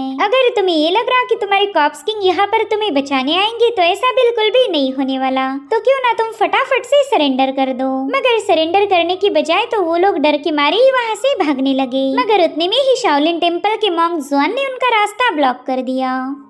वो अपने बुद्धा फॉर्म को एक्टिवेट करते हुए कहने लगा कि बुद्धा ने बताया था कि हमारी मुसीबतों का समंदर काफी ज्यादा बड़ा है, कोई भी सी ऑफ सफरिंग को पार नहीं कर सकता, तो क्यों ना तुम सभी लोग पीछे मुड़ जाओ, आफ्टर ऑल किनारा नजदीक है। और फिर उसने बड़े ही कूल अंदाज में अपने पाम अटैक का इस्तेमाल करते हुए कॉप्स हर्डिंग सेक्ट के डिसाइपल्स को खत्म करना शुरू कर दिया। वेल, बस कुछ ही सेकेंड्स के अंदर वो सभी लोग मारे गए, उसमें से बस एक ही डिसाइपल जिंदा बचा था। तो जुआन से कहता है कि प्लीज मुझ पर रहम करो, जिस पर जुआन जवाब देते हुए कहने लगा कि इसे रहम ही बोला जाता, मैं तुम्हें खत्म करके तुम पर कोई अत्याचार नहीं करने वाला, बल्कि मैं तो तुम्हें बुद्धा के पास भेजने वाला हूँ। और फिर उसने अपनी बुद्धि भीड़ का इस्तेमाल करते हुए इस बंदे को एक ही सेकंड में निपटा दिया। वेल, यहाँ पर ज़ाओजिन भी जुआन की इस पावर को देखकर काफी ज्यादा इम्प्रेस था और उतने में ज़ाओजिन की नजर पड़ी शियांग टियान पर, जो कि हेवनली डीमन पाथ का सक्सेसर और ज़ाओजिन का पुराना राइवल है। यहाँ पर कॉप्स हर्डिंग सेक्ट के गोशी का मुकाबला करते हुए कहने लगा कि मैंने तो तुम्हें पहले ही बताया था कि तुम एक नंबर के बेवकूफ हो, अगर तुम्हारे पास वो फॉलन एंजल नहीं होता तो शायद मैं तुम्हारे जैसे 10 को एक ही सेकंड में निपटा देता। और इतना कहते साथ ही उसने गोशी को काफी जोरों से जमीन पर पटक दिया। वेल, ज़ाओजिन तो शियांग टियान को यहाँ पर देख काफी ज्यादा हैरान था। वो कहता है कि मैंने तो कभी इमेजिन भी नहीं किया था कि फेरी शियान और उसका भाई यान मिलकर इस बंदे को भी यहाँ लेके आएंगे। भले ये बंदा डीमंस का लीडर है, मगर आज ज़ाओजिन का साथ दे रहा था। वहीं पर गोशी ने देखा कि वो तो शियांगटियान का मुकाबला नहीं कर सकता, इसलिए वो फटाफट से अपने ब्रॉन्ज रिंग पर सवार होकर वहाँ से भाग निकला। जो देखते साथ ही शियांगटियान ने भी अपने विंग्स को समन कर लिया। वो ज़ाओजिन से कहता है कि सिर्फ आज के दिन हम दोनों अपनी दुश्मनी को भुला देंगे, मगर अगली बार जब हमारी मुलाकात होगी उस दिन मैं तुम्हारी जिंदगी को क्लेम करूंगा ताकि उस दिन की जलीलियत का बदला ले सकूं। और इतना कहते साथ ही वो गोशी को खत्म करने के लिए वहाँ से रवाना हो गया। वहीं पर ज़ाओजिन शियांगटियान से कह रहा था कि हाँ मैं भी उसी दिन का इंतजार करूंगा, बस उस दिन अपने साथ कोई पावरफुल ट्रेजर लेके आना ताकि मैं उसे तुमसे छीन सकूं। दरअसल ज़ाओजिन ने जब भी शियांगटियान का मुकाबला किया वो उसे हराकर उसकी ट्रेजर उससे छीन लेता था। और अब सीन शिफ्ट होकर हमें 2 ब्रॉन्ज रिंग दिखाई गई जो कि कई सारे कल्टीवेटर्स का खात्मा कर रही थी। दरअसल ये इनेट वेपन है कॉप्स हर्डिंग सेक के मास्टर का। उसने अपनी रिंग्स को स्पिन करते हुए वहाँ पर एनर्जी का एक बहुत ही जोरदार फ्लक्चुएशन क्रिएट कर लिया, जिसके चलते कई सारे कल्टीवेटर्स घायल हो गए। और अब वो बड़ी स्टाइल के साथ आगे बढ़ते हुए कहने लगा कि कोई भी हमारे कॉप्स हर्डिंग सेक को दोबारा डिस्ट्रॉय नहीं कर सकता। मेरे ख्याल से तुम लोगों को खुद पर कुछ ज्यादा ही भरोसा था। और उतने में ज़ाओजिन अपने हेलबर्ड के साथ मास्टर गुइयुन के सामने पहुंच गया।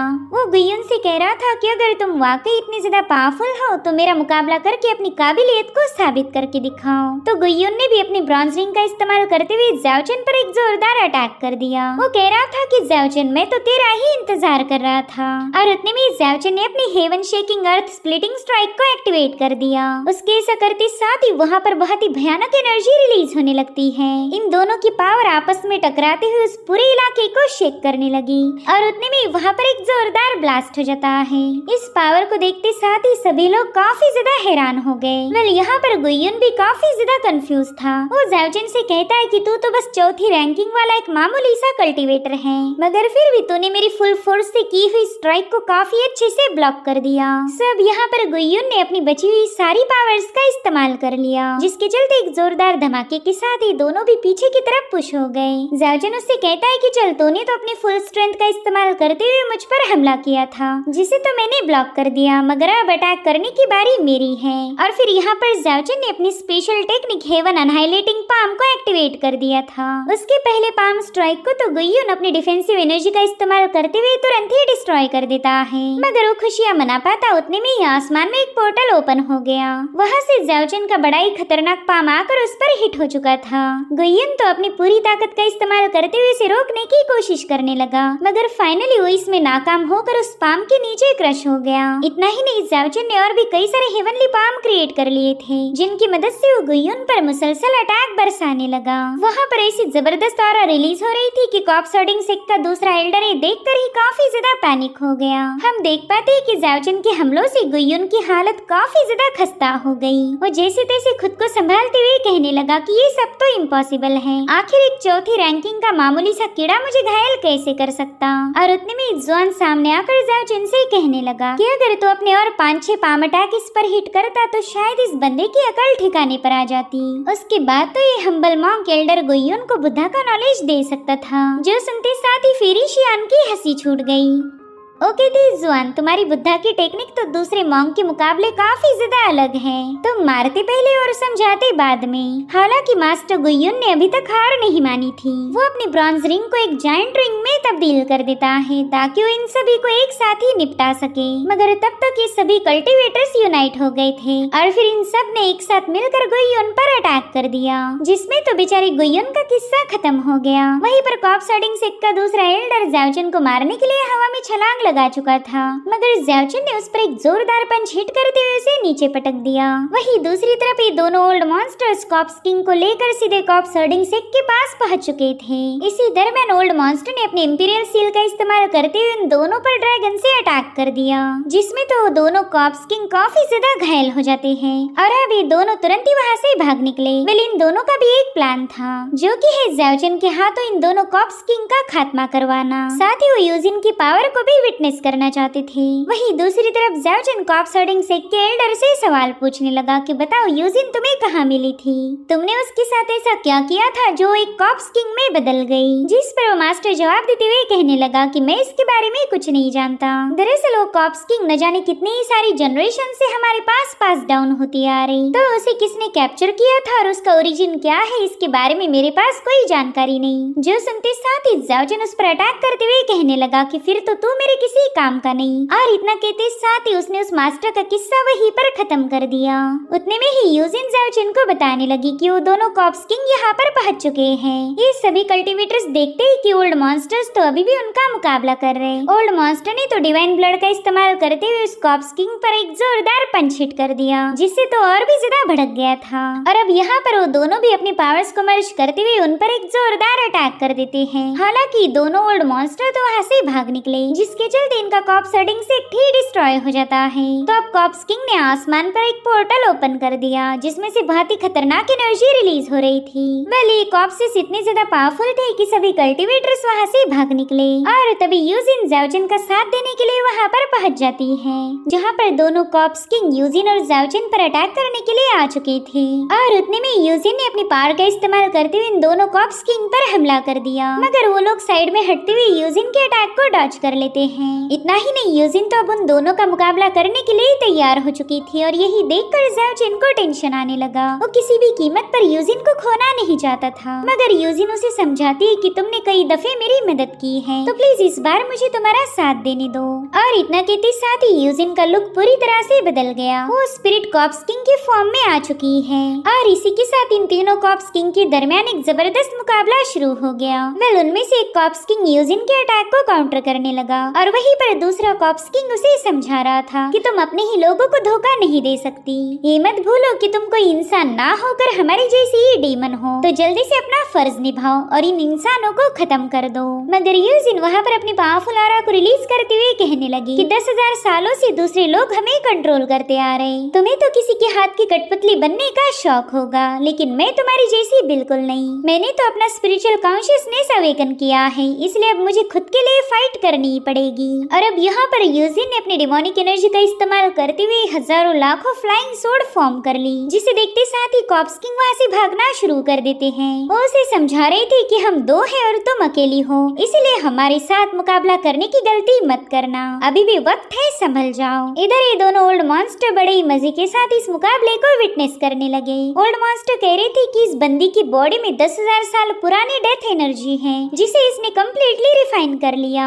जिस पर ओल्ड मॉन्स्टर यांग अग्री होते हुए कहने लगा कि मेरे दोस्त, ये तो पावरफुल कॉप्स किंग्स की बैटल है, मुझे नहीं लगता कि हमारे जैसे बुड्ढों ने इसमें इन्वॉल्व होना चाहिए। अगर हम इस बैटल में उतर गए तो हमारा काफी ज्यादा नुकसान हो जाएगा। हालांकि ज़ाओजिन चाहता था कि ये दोनों भी बैटल में उतर जाएं, क्योंकि उसे अच्छे से पता है कि यूजिन अकेली उन दोनों स्पिरिट कॉप्स किंग का मुकाबला नहीं कर पाएगी। इसलिए ओल्ड मॉन्स्टर से कहने लगा कि सीनियर, मैंने आपको ढेर सारा डिवाइन ब्लड गिफ्ट किया था, तो एटलीस्ट आपने थोड़ी बहुत तो यूजिन की मदद करनी चाहिए। जिस पर ओल्ड मॉन्स्टर कह रहा था कि हाँ, हम उस लड़की की मदद करना चाहते, लेकिन तुम्हें पता है ना, हम दोनों काफी ज्यादा बूढ़े हो चुके, इसलिए थोड़ी बहुत फाइट करने के बाद हमें रेस्ट की जरूरत पड़ती। वहीं पर एल्डर यांग भी ज़ाओजिन से कहने लगा कि बच्चे, तुझे तो हम पर तरस आना चाहिए, हम पर नहीं सही लेकिन हमारी हड्डियों पर तो जरा सा रहम दिखा। उनकी बातें सुनते साथ ही ज़ाओजिन समझ गया कि ये लोग तो जल्दी से बैटल में नहीं जाने वाले और ना ही वो इन दोनों पर भरोसा कर सकता था। इसलिए ज़ाओजिन को अब कोई ना कोई तरीका ढूंढना होगा ताकि वो इस बैटल को हमेशा के लिए खत्म कर दे। यहाँ पर हम ज़ाओजिन के एक ट्रेजर को एक्टिवेट होता हुआ देख पाते हैं। अभी कौन सा ट्रेजर था ये हमें थोड़ी देर में पता चलेगा। वही दूसरी तरफ अकेली यूजिन उन दोनों कॉप्स किंग पर भारी पड़ गई। वो तो उनके स्लैश अटैक को बड़ी आसानी के साथ काउंटर करते हुए उन पर ही लाते जड़ने लगी। और उतने में उनमें से कॉप्स किंग कहने लगा कि सबसे पहले तो हमें उस ज़ाओजिन को खत्म करना होगा। वो बंदा डिवाइन गॉड्स का डिसेंडेंट है, उसका डिवाइन ब्लड हमारे लिए एक बहुत बड़ा खतरा है, जो कि हमेशा हमारे सिर पर एक टंगी हुई तलवार जैसा मंडराता रहेगा। जो सुनते साथ ही उनमें से कॉप्स किंग सीधे ज़ाओजिन पर हमला करने के लिए रवाना हो गया, मगर यूजिन ने समय रहते वहाँ जाकर उस पर एक जोरदार हमला करते हुए उसे जमीन पर पटक दिया। यूजिन की इस हरकत से वो कॉप्स किंग काफी ज्यादा भड़क जाता है और अब यहाँ पर वो अपनी भयानक डिमोनिक एनर्जी को रिलीज करने लगा, जिससे पूरा के पूरा कॉप्स हर्डिंग सेक्ट शेक हो रहा था। और अब यहाँ पर हम एक डीमन अवतार को देख पाते हैं जो कि जमीन को चीरते हुए बाहर आ गया। साथ ही वो सेकंड कॉप्स किंग उसके कंधे पर सवार था। ये देखते साथ ही पीपीलोंग तुरंत ही ज़ाओजिन को बताने लगा कि ये तो कॉप्स किंग का एक्सटर्नल इनकारनेशन है। तुम ऐसा भी कह सकते हो कि कॉप्स किंग ने अपने अवतार को फॉर्म कर लिया और अब वो अवतार अपने पावर को कंबाइन करते हुए यूजिन पर अटैक करने की कोशिश में था। वहीं पर यूजिन भी अपने सोड फॉर्मेशन को एक्टिवेट करते हुए उस पर अपनी एनर्जी रिलीज कर देती है। साथ ही इसी एनर्जी का इस्तेमाल करते हुए यूजिन ने एक बहुत ही जायंट सोड को फॉर्म कर लिया और इस तरह से यूजिन की सोड और उस अवतार की की पावर में एक जोरदार क्लैश हो जाता है, जिससे वहाँ पर एनर्जी का एक बहुत ही बड़ा एक्सप्लोजन हो गया। यहाँ पर ज़ाओजिन ने भी अपने ब्लड को सैक्रिफाइस करते हुए स्वॉर्ड को समन कर लिया। वेल यहाँ पर ज़ाओजिन का मकसद था कि एक कॉप्स किंग के साथ फाइट करना, ताकि दूसरे को यूजिन आसानी के साथ हैंडल कर पाए। हालांकि वो कॉप्स किंग ज़ाओजिन को इस बैटल में इंटरफेयर करता हुआ देखकर काफी ज्यादा भड़क गया। वो कह रहा था कि तू तो बस चौथी रैंकिंग का एक मामूली सा कल्टीवेटर है, और अब वो कॉप्स किंग उस पर हमला कर पाए इससे पहले ज़ाओजिन ने उस पर अटैक करते हुए सीधे पिपीलोंग को बुला लेता है। और ये बात तो माननी पड़ेगी कि आज पिपीलोंग काफी ज्यादा जोश में है। वो काफी जोरों के साथ रोर करते हुए सीधे ज़ाओजिन के पास पहुंच जाता है, और फिर ज़ाओजिन उस पर सवार हो गया। वेल यहाँ पर ज़ाओजिन ने जानबूझकर उस कॉप्स किंग पर हमला किया था, ताकि वो ज़ाओजिन को फॉलो करने के लिए मजबूर हो जाए। और होता भी बिल्कुल ऐसे ही। कॉप्स किंग बड़ी गुस्से में ज़ाओजिन को फॉलो कर रहा था। वहीं पर ज़ाओजिन जानबूझकर ओल्ड मॉन्स्टर की तरफ भागने लगा, ताकि कॉप्स किंग के सारे अटैक इन ओल्ड मॉन्स्टर पर हो जाए। वो कह रहा था, सीनियर मेरे ख्याल से इतना आराम आपके लिए काफी हो गया, अब जल्दी से जंग में शामिल हो जाओ। तो अब ओल्ड मॉन्स्टर भी फटाफट से कॉप्स किंग का मुकाबला करने के लिए रवाना हो गए। यहाँ पर एल्डर यांग ने अपना आर्टिफैक्ट बाहर निकाल लिया था, जो कि बड़ी ही आसानी के साथ उस कॉप्स किंग के हमलों को डिस्ट्रॉय कर देता है। और इसी वजह से वो कॉप्स किंग काफी ज्यादा भड़क गया। अब वो भी अपनी एनर्जी का इस्तेमाल करते हुए अपने अवतार को समन कर लेता है। यानी कि अब यहाँ पर दो कॉप्स किंग और उनके दो अवतार मौजूद थे, और इस अवतार फॉर्म ने वहाँ आते साथ ही ओल्ड मॉन्स्टर पर एक जोरदार चमाट लगा दी, जिसके एक ही थपड़े में ये दोनों ओल्ड मॉन्स्टर पवेलियन पर जाकर पटक गए। वो कॉप्स किंग ज़ाओजिन से कहने लगा कि अगर तू डिवाइन गॉड का डिसेंडेंट हुआ तो क्या हो गया, यहाँ पर इमॉर्टल्स भी मारे जाते तो तेरी भला क्या ही औकात। और अब यहाँ पर उस कॉप्स किंग ने बड़े ही गुस्से में आकर अपनी इवल एनर्जी को रिलीज करना शुरू कर दिया। उस स्मोक में से हम कई सारे स्कल्स को फॉर्म होता हुआ देख पाते हैं, जो देख ज़ाओजिन भी थोड़ा सा हैरान था। और उतने में यूजिन ने उस कॉप्स किंग के फॉर्म पर एक जोरदार स्लैश अटैक रिलीज कर दिया, जिसके चलते वो अवतार फॉर्म एक्सप्लोड होकर उसका किस्सा खत्म हो गया। मगर तब तक उस कॉप्स किंग ने सोल क्रशिंग टेक्निक को एक्टिवेट कर लिया था, जिसके चलते वहाँ मौजूद हर एक चीज उस स्कल की तरफ आगे बढ़ने लगी। इनफैक्ट ज़ाओजिन का भी खुद पर बिल्कुल भी बस नहीं था, वो बड़ी ही तेजी के साथ उस स्कल की तरफ खींचा जाने लगा। ये देखकर पिपीलोंग काफी ज्यादा पैनिक हो जाता है। वो समझ गया था कि अगर ज़ाओजिन उस स्कल के मुंह में चला गया तो उसकी सोल क्रश हो जाएगी, इसलिए पिपीलोंग ज़ाओजिन को बचाने के लिए आगे बढ़ने लगा। मगर उसी वक्त ज़ाओजिन की बॉडी पर मौजूद एक ट्रेजर एक्टिवेट हो जाता है। हालांकि तब तक काफी ज्यादा देर हो गई, क्योंकि ज़ाओजिन ऑलरेडी उस स्कल के मुंह में ट्रैप हो चुका था। अब ये देखकर ओल्ड मॉन्स्टर, यूजिन और पिपीलोंग काफी ज्यादा पैनिक हो गए। उन्हें डर था कि कहीं ये स्कल ज़ाओजिन की सोल को क्रश न कर दे। वेल इनमें से सबसे ज्यादा टेंशन आया था यूजिन को। उसका ज़ाओजिन के साथ इमोशनल बॉन्ड था, जिसके चलते वो काफी ज्यादा पैनिक हो गई। उसे डर लग रहा था कि कहीं वो ज़ाओजिन को खो ना दे। और इसी दरमियान यूजिन की डेथ एनर्जी उस पर हावी हो गई। उसका तो खुद की बॉडी पर अब जरा भी कंट्रोल नहीं रहा, और फिर उसने जोर जोर से चिल्लाते हुए अपनी भयानक एनर्जी को रिलीज करना शुरू कर दिया। वेल ये एनर्जी इतनी ज्यादा डोमिनेटिंग थी कि उसने उस पूरे इलाके को ही तबाह कर दिया। अब ये सीन यहीं पर कट होकर हम ज़ाओजिन को देख पाते, जो कि एक अलग ही दुनिया में पहुंच चुका था। यहाँ पर ज़ाओजिन बेहोशी की हालत में था कि तभी एक हिरन ने उसे नींद से उठा दिया। अब ज़ाओजिन तो इस जगह को देखकर काफी ज्यादा हैरान था। वो कहता है कि थोड़ी देर पहले ही मैं कॉप्स हर्डिंग सेक्ट में था, फिर मैं अचानक से यहाँ पर कैसे पहुँच गया, और आखिर ये लोकेशन है क्या। वेल ज़ाओजिन के सामने एक दरख्त था, और उसे ऐसा फील होता है कि उसका इस पेड़ के साथ कोई न कोई कनेक्शन है। इसलिए ज़ाओजिन ने कंफ्यूज होकर उस जगह को एक्सप्लोर करना शुरू कर दिया। उसके दिमाग में कई सारे सवाल थे, और उतने में ज़ाओजिन की नजर पड़ी डिवाइन जेड हैंड पर। वो कह रहा था कि ये तो वही गॉड का पाम है, जो कि डोंगचू के अंडरग्राउंड एरिया में मौजूद था। मगर जैसे ग्रेट डीमन अपीयर हुआ, तब मेरा हावी बोरी जेड पाम पूरी तरह से वैनिश हो गए। मुझे तो लगा था कि ग्रेट डीमन ने इन दोनों ट्रेजर्स पर कब्जा किया होगा, तो मुझे इस जेड पाम को यहाँ देखने की बिल्कुल भी उम्मीद नहीं थी। पता नहीं ये जगह कौन सी है। सो गाइस, आपको याद ही होगा कि ज़ाओजिन के पास एक जेड रुई नाम का ट्रेजर था, तो ये जगह उसी ट्रेजर की इनर स्पेस है। तब तक ज़ाओजिन उस जेड पाम के पास पहुंच जाता है। उसे इस पाम से कोई भी अनयूजुअल ऑरा महसूस नहीं हो रही थी, मगर उसे इतना तो पता है कि ये जेड पाम अपने आप तो यहाँ पर नहीं आया होगा, यानी कि यहाँ पर कोई और भी मौजूद है। साथ ही साथ इस जगह पर बहुत ही स्ट्रॉन्ग स्पिरिचुअल एनर्जी थी, जो कि मॉर्टल वर्ल्ड में पाई नहीं जाती। और उतने में वहाँ पर एक बंदी अपीयर हो गई। वो वहाँ आते साथ ही ज़ाओजिन को बता रही थी कि मैंने आज तक न जाने कितनी सारी बैटल्स में पार्टिसिपेट किया। भले ही मेरी बॉडी डिस्ट्रॉय हो गई और सोल शैटर हो गई, लेकिन मेरी स्पिरिट पर उसका कोई असर नहीं हुआ। मेरी स्पिरिट ने न जाने कितनी सारी रीइंकार्नेशन साइकिल को विटनेस किया होगा, लेकिन हमेशा मेरी एक ही चाह थी कि एक दिन तुमसे मिल पाऊं। और देखो आज वो दिन आ ही गया। तुम खुद होकर मुझसे मिलने चले आए। जिस पर ज़ाओजिन कह रहा था कि मैं आपसे मिलने नहीं आया, बल्कि आपने खुद होकर मुझे यहाँ पर ट्रैप किया है। तो बताइए, क्या आप मुझे जानती हो? जिस पर वो बंदी कह रही थी ना, मैं तो तुम्हें नहीं जानती, मुझे तो बस इतना पता है कि तुम्हारी बॉडी मेरे लिए एक सुटेबल वेसल है जिसमें मैं कई सालों से रहती आ रही। बल यहाँ पर ज़ाओजिन दिल ही दिल में सोच रहा था कि चलो मेरा ये दाव काम आ गया। मैंने जानबूझकर जेड रुई की पावर को एक्टिवेट कर दिया था और फाइनली जेड रुई की ओनर मेरे सामने आ गई। जिसके बाद उस बंदी से कहने लगा कि मेरे ख्याल से आप मेरे जेड रुई ट्रेजर की स्पिरिट हो। तो बंदी उससे कहने लगी कि तुम्हारा अंदाजा सही भी है और गलत भी। भले ये दुनिया जेड रुई के अंदर एग्जिस्ट करती हो, लेकिन इस दुनिया का अपना एक खुद का कॉन्शियसनेस है। वेल ज़ाओजिन सोच रहा था कि मेरे फादर ने भी ऐसी कई सारी दुनियाओं का जिक्र किया था। उन्होंने मुझे बताया था कि कई सारे ऐसे ट्रेजर्स हैं जिनमें अपनी ही एक दुनिया पाई जाती, तो शायद ये जेड रुई की दुनिया भी उन्हीं में से एक होगी। तो उस बंदी से कहता है कि चलो इस दुनिया का तो मैं समझ सकता हूँ, लेकिन आप मुझे बताओ कि आप हो कौन और आप इस दुनिया में ट्रैप कैसे हो गई। उसकी सवाल सुनते साथ ही वो बंदी हंसने लगी। वो कह रही थी कि मैं एक ऐसी इंसान हूँ जिसे कोई भी मार नहीं सकता, चाहे कोई कितना ही पावरफुल क्यों ना हो, वो मुझे खत्म नहीं कर सकता। हेवन मुझे तबाह नहीं कर सकता और ये जमीन मुझे दफना नहीं सकती। मेरे सोल के चाहे कितने ही टुकड़े क्यों ना हो जाए, लेकिन मेरी स्पिरिट अमर है। और अब तो मैंने काफी सारी कल्टीवेशन करके अपनी सोल को दोबारा से रिशेप कर लिया। साथ ही मेरी बॉडी भी फोर्ज हो गई और इसी की वजह से तुम मुझे देख पा रहे हो। यहाँ पर ज़ाओजिन दिल ही दिल में कहने लगा कि ये बंदी काफी ज्यादा मिस्टीरियस है, मगर पता नहीं क्यों मुझे इससे डर नहीं लग रहा। मुझे ऐसा लगता है कि मेरा इसके साथ कोई कनेक्शन था। तभी वो बंदी उससे कहती है कि मुझे पता है तुम मेरे बारे में जानना चाहते हो,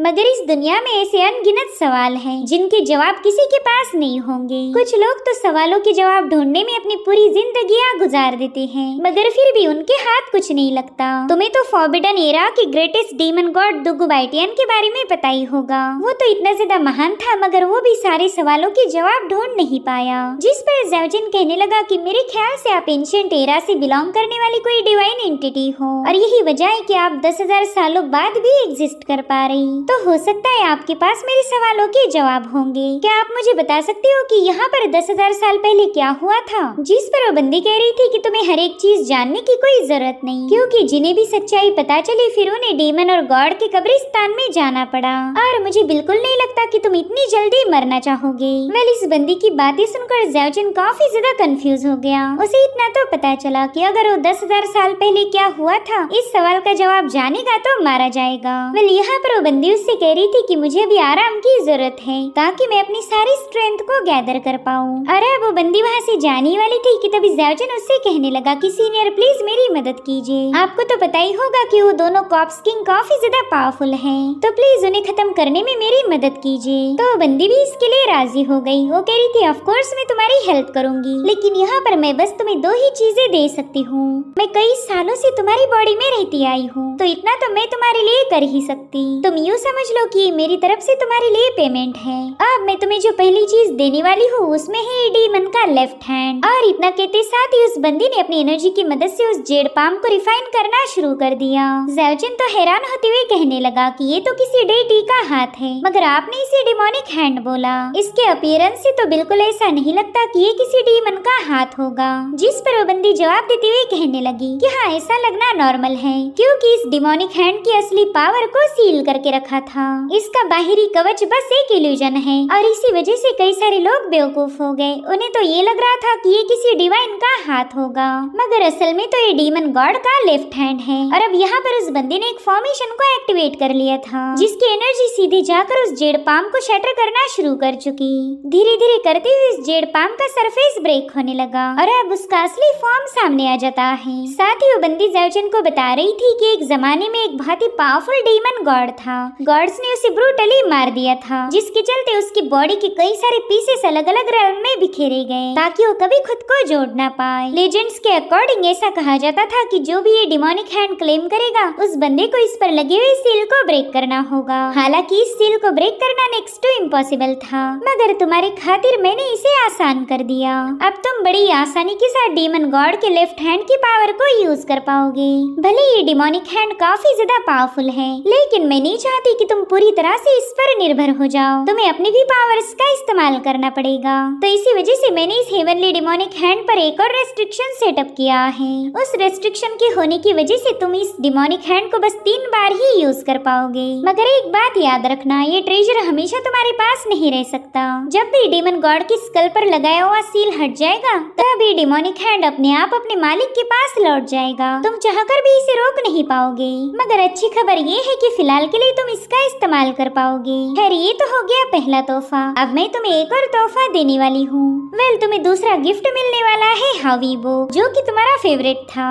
और इतना कहते साथ ही उस बंदी ने अपनी एनर्जी का इस्तेमाल करते हुए इस दरख्त को रिफाइन करना शुरू कर दिया। यहाँ पर ज़्याओजिन हावीबो का जिक्र सुनते ही काफी ज्यादा हैरान था। वो दिल ही दिल में कहने लगा कि मुझे तो लगा था हावीबो गुम हो गया, मगर वो तो जेड रुई के पास है। यहाँ पर वो बंदी उसे बता रही थी कि हावीबो काफी ज्यादा खतरनाक है, क्योंकि इसे एक सीक्रेट स्पिरिचुअल रूट से रिफाइन किया गया था। वेलो रूट थे प्रिमोर्डियल गॉड ट्री के, और यही चीज हावीबो को सबसे ज्यादा स्पेशल बनाती। वो इस दुनिया में मौजूद हर एक ट्रेजर से बढ़कर है। इनफैक्ट हावीबो तो मॉर्टल realm में बिलोंग ही नहीं करता, इसने तो हेवनली realm में रहना चाहिए। इसी वजह से मैं हावीबो को तुम्हारी पीठ पर सील कर रही हूँ। जिस दिन तुम डिवाइन realm में एंटर करोगे, उस दिन तुम हावीबो को आजाद करने का तरीका भी ढूंढ लोगे। तुम्हें बस इस पर लगे हुए सील को ब्रेक करना होगा। और देखते ही देखते हावीबो की सारी पावर ज़्याओजिन की बॉडी में समाने लगी, जिससे तो ज़्याओजिन को काफी ज्यादा तकलीफ हो रही थी। आफ्टर ऑल एक स्पेशल दरख्त की पावर है जो कि हजारों साल पुराना था। सब यहाँ पर हम ज़्याओजिन की बॉडी पर हावीबो के मार्क्स देख पाते हैं। जब ज़्याओजिन हेवनली realm में जाएगा, उस वक्त तो इस सील को हटाकर हावीबो का इस्तेमाल कर पाएगा। मगर ज़्याओजिन काफी ज्यादा नाराज था। भले ही हावीबो उसे मिल चुका है, लेकिन कॉप्स किंग को खत्म करने के लिए वो हावीबो का यूज नहीं कर सकता। यहाँ पर वो बंदी अपने डिवाइन पावर का इस्तेमाल करते हुए ज़्याओजिन से कहने लगी कि चलो अब तुम्हारी दुनिया में वापस चले जाओ, यहाँ पर मुझे आराम करना है। और फिर जैसे उसकी डिवाइन पावर ज़्याओजिन पर रिलीज हुई, वो काफी तेजी के साथ वहाँ से बाहर जाने लगा। बस कुछ ही सेकंड्स के अंदर उसने सीधे पिपीलोंग के सिर पर छलांग लगा दी। यहाँ पर पिपीलोंग गुस्से में पूछ रहा था कि किसने मेरे सिर पर कूदने की जुर्रत दिखाई। साले जल्दी से मेरे सिर से उतर जा, इस पर बस ज़्याओजिन ही सवार हो सकता। तो ज़्याओजिन उसे बताने लगा कि हाँ, तेरा बाप वापस आ गया। उसकी आवाज सुनते साथ ही पिपीलोंग हैरान हो गया। वो कहता है ज़्याओजिन तू जिंदा है? अरे यार, मुझे तो लगा था तो निपट गया। जिस पर ज़्याओजिन कह रहा था कि इतनी जल्दी तो मैं तेरा पीछा नहीं छोड़ने वाला। मुझे तो बस एक ही बात समझ नहीं आ रही कि तुम मैदान छोड़कर क्यों भाग रहे। तुम्हें पता है ना, वो कॉप्स किंग काफी ज्यादा पावरफुल है। यूजिन अकेले उनसे डील नहीं कर पाएगी, इसलिए मुझे जल्दी से यूजिन के पास लेके चलो। जिस पर पिपीलोंग कह रहा था, मेरे भाई सच बताना कि तुझे मरने की इतनी ज्यादा इच्छा हो रही है? वहाँ जाना यानी अपनी मौत को बुलावा भेजना, इसलिए मैं तो वहाँ पर नहीं जाने वाला। और वैसे भी तुम इतनी ज्यादा पावरफुल नहीं हो कि तुम पर भरोसा किया जाए। जिस पर ज़्याओजिन कह रहा था कि मैं कोई बेवकूफ नहीं जो तुझे बेवजह मौत के मुंह में भेजूंगा। अगर मैं बोल रहा हूँ कि वापस चलो तो तुझे वापस चलना पड़ेगा। सो फाइनली पिपीलोंग ने भी यू टर्न ले लिया। इधर यूजिन अकेली ही कॉप्स किंग का मुकाबला कर रही थी, मगर वो इन दोनों कॉप्स किंग के सामने अकेली पड़ गई, जिसके चलते यूजिन की पावर अब ऑलमोस्ट डिप्लेट हो चुकी थी। साथ ही वो कॉप्स किंग उस पर अटैक करते हुए कहने लगा कि अभी भी वक्त है, हार मान जाओ। जितनी लंबी ये फाइट चलेगी, उतने ही तुम्हारे हारने के चांसेस बढ़ते जाएंगे। और फिर उस कॉप्स किंग ने यूजिन को काफी पीछे पुश कर दिया। वेल, यहाँ पर दूसरा कॉप्स किंग कहने लगा कि यूजिन की पावर अब आउट ऑफ कंट्रोल हो चुकी है। थोड़ी देर में खुद को भी खत्म करेगी और हमें भी अपने साथ ले जाएगी। और होता भी बिल्कुल वैसे। यूजिन की बॉडी से बहुत ही स्ट्रॉन्ग डेथ एनर्जी रिलीज हो रही थी, जिससे वो दोनों कॉप्स किंग पीछे की तरफ पुश हो गए। अब उनके पास बस एक ही चॉइस थी, यूजिन को खत्म करना। तो उन दोनों कॉप्स किंग ने अपनी अपनी पावर्स का इस्तेमाल करते हुए वहाँ पर पोर्टल ओपन कर लिए, जिसमें से बहुत ही खतरनाक डिमोनिक हैंड्स बाहर आ रहे थे। वेल, यहाँ पर इन दोनों जायंट हाथों ने मिलकर एक एनर्जी का बॉल क्रिएट कर लिया था, जिसकी फोर्स काफी तेजी के साथ यूजिन को सप्रेस करने लगी। और अब वो डिमोनिक हैंड यूजिन को क्रश करने के लिए उसके काफी करीब पहुँच गए। अगर यूजिन इसे रोक नहीं पाई तो खुद ही मारी जाएगी, लेकिन ज़्याओजिन के होते हुए ये तो पॉसिबल नहीं। वो अपनी लवर को बचाने के लिए वहाँ पर पहुँच चुका था। वेल, यहाँ पर ज़्याओजिन ने डीमन डीमन गॉड के लेफ्ट हैंड को एक्टिवेट कर लिया था। उसके ऐसा करते साथ ही आसमान में एक बहुत बड़ा टोर्नेडो अपीयर हो गया और उसी टोर्नेडो को चीरते हुए हम डीमन गॉड के हाथ को देख पाते हैं। उस हाथ से रिलीज होने वाले एनर्जी फ्लक्चुएशंस काफी ज्यादा डोमिनेटिंग थे, तो उसने बड़ी आसानी के साथ कॉप्स किंग ने क्रिएट किए हुए दोनों हाथों को डिस्ट्रॉय कर दिया। वेल, इस नजारे को देखते साथ ही स्पिरिट कॉप्स किंग के तो होश ही उड़ गए। उन्हें तो समझ नहीं आ रहा था कि ज़ाओजिन के पास ऐसी भयानक डिमोनिक पावर कहां से आ गई। वहीं पर ज़ाओजिन अपने कूल अंदाज में इन दोनों कॉप्स किंग को अपने डिमोनिक हैंड के नीचे सप्रेस करने लगा। वो दोनों कॉप्स किंग इस प्रेशर को हैंडल करने की पूरी कोशिश कर रहे थे, मगर डीमन गॉड की पावर के सामने इनकी एक न चली। वो दोनों बड़े ही ब्रूटली कुचल दिए गए। साथ ही साथ वहाँ पर हम एक जोरदार एक्सप्लोजन भी देख पाते हैं, जिसने कॉप्स हर्डिंग से को निस्तनाबूद कर दिया। इनफैक्ट वहाँ रिलीज होने वाले ऑरा से तो ये दोनों ओल्ड मॉन्स्टर पतंगे जैसे फ्लाई करने लगे। इतना ही नहीं, ज़ाओजिन का भी खुद अपनी बॉडी पर कंट्रोल नहीं था।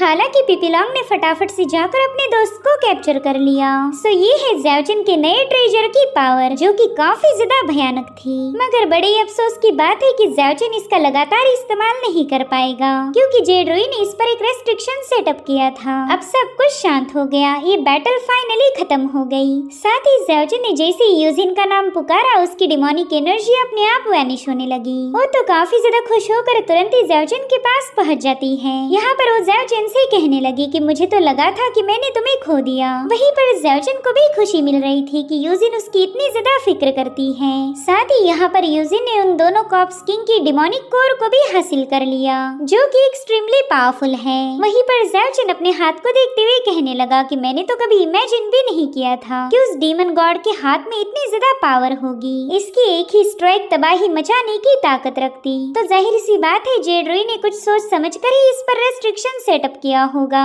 सो इस तरह से फाइनली ज़ाओजिन ने कॉप्स हर्डिंग सेक्ट का नामो निशान मिटा दिया।